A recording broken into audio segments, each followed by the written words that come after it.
kembali lagi di tugas aku dalam membuat video. Sebelumnya perkenalkan, nama saya Nadia Nikmatul Ulia, NIM-nya 23MNJ3033. Tugas kali ini dari mata kuliah Strategi Pemasaran. Tugasnya yaitu kita disuruh menyebutkan dan menjelaskan salah satu faktor penting dalam strategi pemasaran. Kali ini aku menyebutkan penargetan pelanggan atau sering disebut segmentasi pasar. Oke, langsung saja kita bahas ya. Segmentasi pasar adalah proses membagi pasar menjadi beberapa kelompok konsumen yang memiliki karakteristik, kebutuhan, perilaku yang berbeda-beda. Hal ini penting karena pada dasarnya setiap konsumen tidak memiliki kebutuhan yang sama, sehingga perusahaan tidak bisa menggunakan satu strategi pemasaran hanya untuk satu orang. Dengan melakukan segmentasi pasar, perusahaan dapat memahami siapa sih target konsumen secara lebih spesifik. Nah, jadinya perusahaan dapat membuat produk yang lebih spesifik untuk konsumen yang memiliki karakteristik tertentu.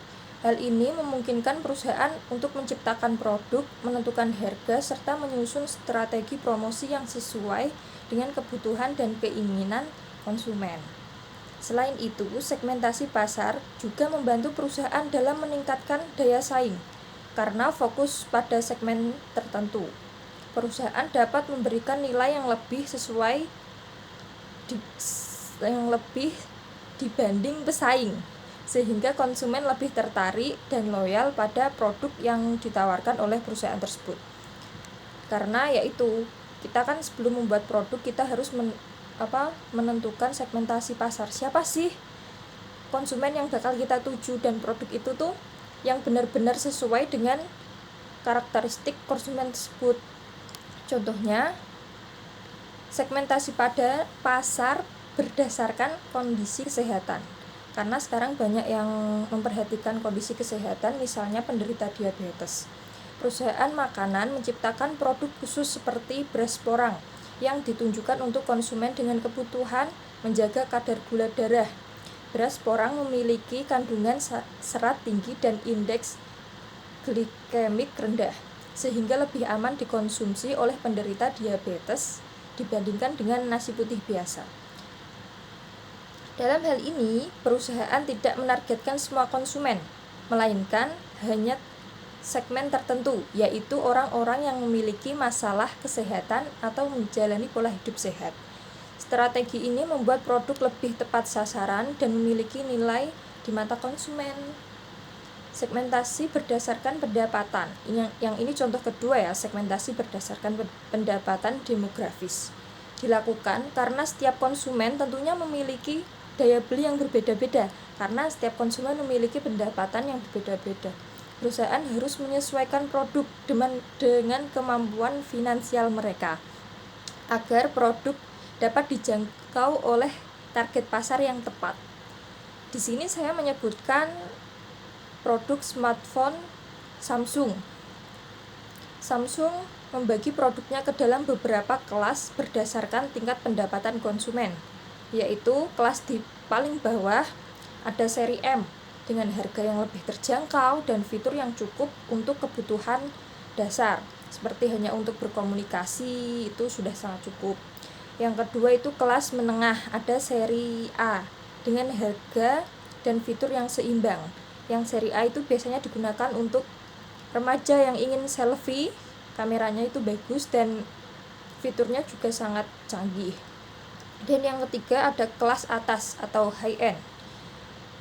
Di situ ada Samsung Galaxy seri S dan seri Z dengan harga yang mahal dan fitur yang canggih, ditujukan untuk konsumen memiliki penghasilan tinggi, seperti mereka yang bekerja sebagai konten kreator, contohnya ya, konten kreator, karena mereka tentunya membutuhkan space memori yang banyak dan HP yang canggih, kamera yang jernih itu. Dengan segmentasi ini, Samsung dapat menjangkau berbagai lapisan masyarakat tanpa harus mengandalkan satu jenis produk saja.